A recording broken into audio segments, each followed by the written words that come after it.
Characters that deserved better. Have you ever been watching something and thought, damn, they are making my boy struggle? That's what Yuji. we're talking about today. Characters that suffered and that deserve so much better. Yuji is the first person that comes to mind. Rick? First and personally, my favorite, Rick Grimes. My man had everything. He had a wife, kid, nice house, What show is good this? job, and his best friend. This is The Walking Dead. I have not seen a single episode of Walking Dead. Do not crucify me. I'm so sorry, but I have not seen a single episode. He had a wife, kid, nice house, good job, and his best friend. What more does a man really need? Apparently the bubonic plague on steroids. What? My boy wakes up after being shot and just civilization has crashed and went down the shit. And honestly, Ew. that in itself is pretty bad, cause let's be real, you and me, we wouldn't do so well without our Netflix, without our modern commodities. If I had to go out there and forage do for great. my food, I am going feral real quick. I was a farmer in my past life, and you know, that's something I know y'all wouldn't know, but I definitely was a farmer in my past life, so I can cook up some tomatoes or some shit, you know what I'm saying? Plant the seed, water it every day, duh. Make sure sunlight is hitting it at the right angle. I got that. Photosynthesis and shit. If I had to go out there and forage for my food, I am going feral real quick. Rick heads to Atlanta because of rumors that Atlanta is a safe haven, and then he quickly realized someone lied on their Timbs. This shit is crawling with tweakers. And before he's 12 like the last PS5 on Black Friday, he's saved by Glenn. Remember this man. Glenn takes him to his camp, remember which him. conveniently has his family and his best friend. He They figures kidnapped out him. his friend saved his family, but at the cost of his friend His friend is f***ing his wife. Damn! How much on that bet? cost of his friend boning his wife and basically taking his son. Yeah, Rick Damn. kind of got sneakoed here. Fast forward a little bit, they end up crashing out about this because my man Shane could not let go of I'll that be a villain. puss. Rick ends up having to kill his lifelong best friend with his own hands, who then comes back as a zombie, and then his son Carl has to finish him off. Skip ahead a little bit more, he figures out his wife is pregnant and then does the math and realize that They were already cheating. She was already cheating on him. Rick, this is my first introduction into your life. This is horrible, bro. What the fuck? You don't deserve this. Damn, man. I don't wish this on nobody. Your best friend was fucking your bitch, and now she pregnant by that. I feel bad for you, my boy. I truly do. You don't deserve that, Rick. On some real. This man life is horrible, bro. I wouldn't be able to do it. I'll become a villain. I'm not gonna lie, everybody would have got blicked up in that camp. My best friend, my wife, and trying to take care of my son during a zombie apocalypse. Like, you know what I'm saying? Let me get my bitch back. That was being territorial with my pussy. That shit crazy. does the math and realize that this is probably his best friend's child. She gives birth but also dies in the process because without modern commodities, pregnancy is a very dangerous thing. Rick figures out the birth went well, but his wife is dead and his 13-year-old son was the one that had to finish her off. He goes to at least identify the body and then sees nothing but a puddle of blood after a walker ate the entire body. You remember Glenn? Yeah, he gets put on a t-shirt after Negan plays whack-a-mole with his brain matter, which is a very traumatizing event for him since it was kind of Rick's fault. And then not too long after, the only blood-related thing still walking this earth alive, his son, dies. What the f? I might gotta watch Walking Dead now. That's a lot that just happened, bro. That is a lot. Me personally, in this time with all this going on, I would have game over myself. He a real nigga. Cause me personally, yeah. Elimination, self-decay, self-infliction, all that stuff, bro. Friendly fire, I'm done. And this is all this man has went through just in the 8 seasons, because after his son died, I honestly had to put the show down because that shit hurt my soul. Honestly, whoever wrote this show just seen Rick and was like, yeah, I got another one in me. We finna make this man suffer. Yuji Toor. Now, even though my man was blessed with extraordinary natural strength and he's just overall built, he's not even blessed. Really, he's actually cursed. If you really want to talk about it, Yuji is cursed. You gotta read the manga. I'm a real fan, you know what I'm saying? I know y'all fake fans out here only like the pretty effects and stuff. Read a fucking book. Read a fucking book sometime and maybe you'll know what I'm talking about. blessed with extraordinary natural strength, and he's just overall built different and really just a good guy. He is a good guy. The unlucky stick of eating one of Sukuna's fingers, which automatically in the Jujutsu Kaisen verse put this man at the top op position. Now to skip ahead a little bit, Itadori is finding a curse called Mahito. He can transform humans into mutations and make them fight whoever he wants. But the thing is, those are innocent humans and Itadori is forced to kill them, which would weigh really hard on anyone's consciousness. On top of that, a kid he was making friends with gets turned into one and dies right in front of his eyes. And while he's processing the most traumatic event of his life thus far, the nigga that did it and Sukuna are just sitting there laughing at this man. Sukuna, who was in his body, and the nigga that killed his former friend are laughing at him. I would have crashed out. Look at Sukuna right here, bro, laughing like, bro, get off my face. Like, you know, that would have probably pissed me off more than anything. You in my body laughing and shit. Yo, fucking one-eye, big teeth ass on that laugh while I'm going through despair. I don't even know what I would do to that nigga, bro, because you're in my body. Like, that should have, man. And Sukuna are just sitting there laughing at this evil man. And to make it worse, a little bit later on, he also kills another friend and fellow sorcerer right in front of his eyes. Then in that same day, it kills a role model figure in his life that was also another sorcerer right in front of his eyes again. The same just arc. To be mocked by the guy that did it, Mahito, in front of his face. Oh yeah, you know that friend earlier that died, that turned into a little monster? He used him as a puppet head and said, Yuji, you can't save me. You can't save nobody. Yo, Mahito is a demon. I'm not gonna lie. That's a diabolical motherfucker. That's why CJ made a video about him, bro. It's no way. He's top 10 craziest motherfuckers on this damn list. He's top 10 craziest villains of all time, bro. So like, he's a troll and a villain. You know how angry you would be fighting that nigga, bro? With Itadori being knocked out, the villains feed him more of Sukuna's fingers so he can take control.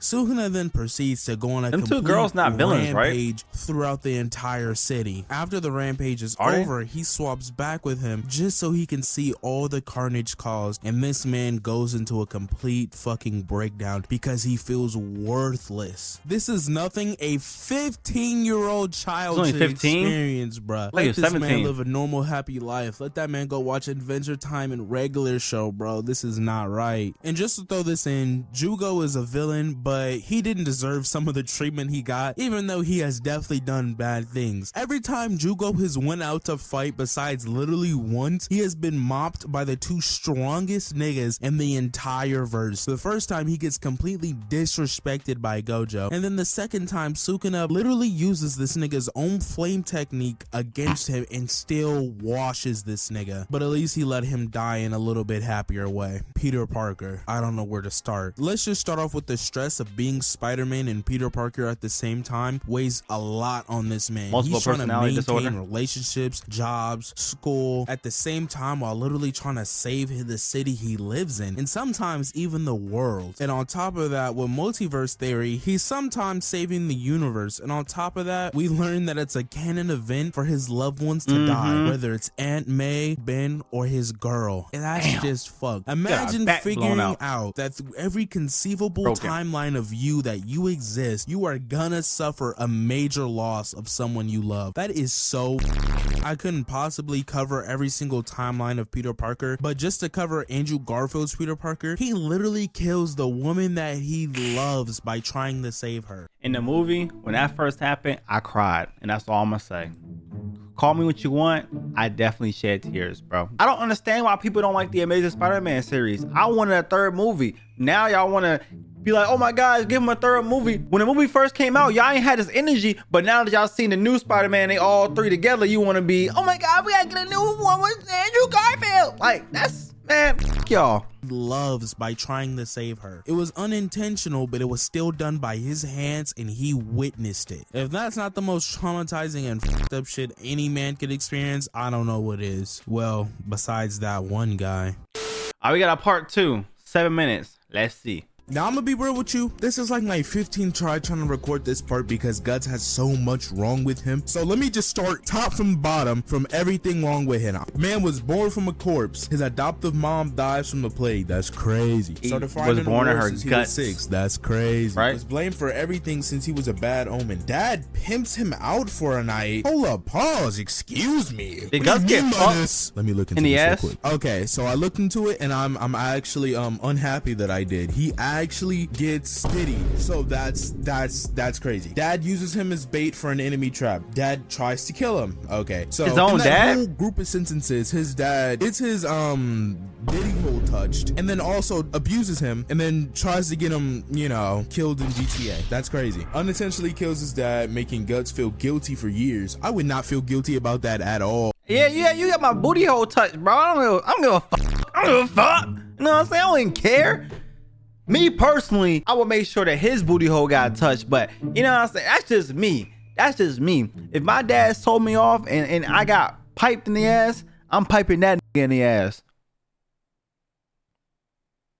Develops and PTSD as a result of being R-worded, constant fighting on the front lines during a 100-year war. Best friend sacrificed all of Guts' other friends, you know, that guy. NTR'd by his best friend in literal hell, self-mutilation in the process of being NTR'd. Girlfriend turns into a potato. Girlfriend gives birth to demon child that was essentially Guts and tainted by demon jizz. What am I reading right What now? did you just say to me? Whoever writes this show needs to be beat with sticks in the streets, bro, in GTA. That is not normal. Delusional enough to wage an unwinnable war against the gods. Bro thinks he's Kratos. Captured by nobles and tortured. Did he say Kratos or Kratos? Bro thinks he's Kratos. Captured by nobles and tortured, L-mans. Suffered PTSD, depression, sleep deprivation, and endless fighting for 2 years. He has a soft spot for children, but forced to kill him. Berserk armor slowly kills him, revives his girlfriend's mentality. The mere sight of him gives her intense anxiety attacks. After reading all this, I'm convinced that the people that recommend Berserk are people that suffered and just want you to suffer with them. They are masochists. There's no way you read all this and think this is an enjoyable read.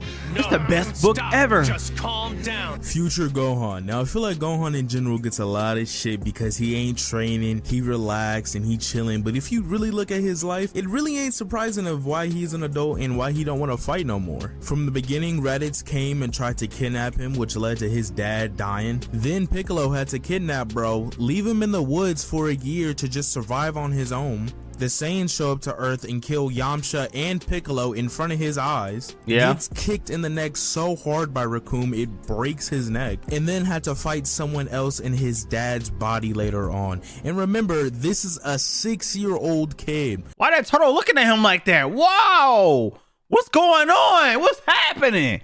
While you're watching Coco Melon, this is over here fighting for his life on an alien planet. Goku returns and then dies for good because he got the heart virus, so bro can't even have a dad. Then right after that, 17 and 18 pull up and pretty much slime everyone besides Bulma, Trunks, and Gohan himself, and then random NPCs. Him and Trunks try to fight 18 but get beat up so bad he loses an arm, which leads to the next time they have to fight him, he knocks out Trunks so he can go fight alone, which ends in his demise. That never got to see happiness a day in his life. He came out the womb having a fight, never had a dad, homies was dying before his eyes. Future Gohan, deadass, never seen a day of happiness in his life. Damn. Poor Angstrom. I kind of forgot what he did. Angstrom definitely had a hard, time, but the Mark Grayson he met wasn't evil, so it makes me not want to feel bad for him. Angstrom as a character ain't really innocent himself, but he did get done dirty, so I had to put him in here. Now, if you don't know who Angstrom is a man that can travel through multiple dimensions, and every single dimension that he's went to, Invincible, the main character, has joined his father and taken over Earth and has done some atrocious things, like he's watched his own son die in front of his eyes, so understandably he crashes out, but he fucks up and goes against the one Invincible that was a good guy, which doesn't make any sense. But to be real, if you go into reality where Hitler was not evil, you would be kind of tweaking out too, so it was understandable. And if you read the comments, you already know why it gets so much worse for him. Is this Levi? Now, Captain Levi is one of my favorites that honestly just had the most struggles in life. I'ma just say period in that entire anime. His mom died. He was found by her uncle who turned this man into basically a fighting dog. Then abandoned him after. Wait, I thought it was his uncle. It was her uncle?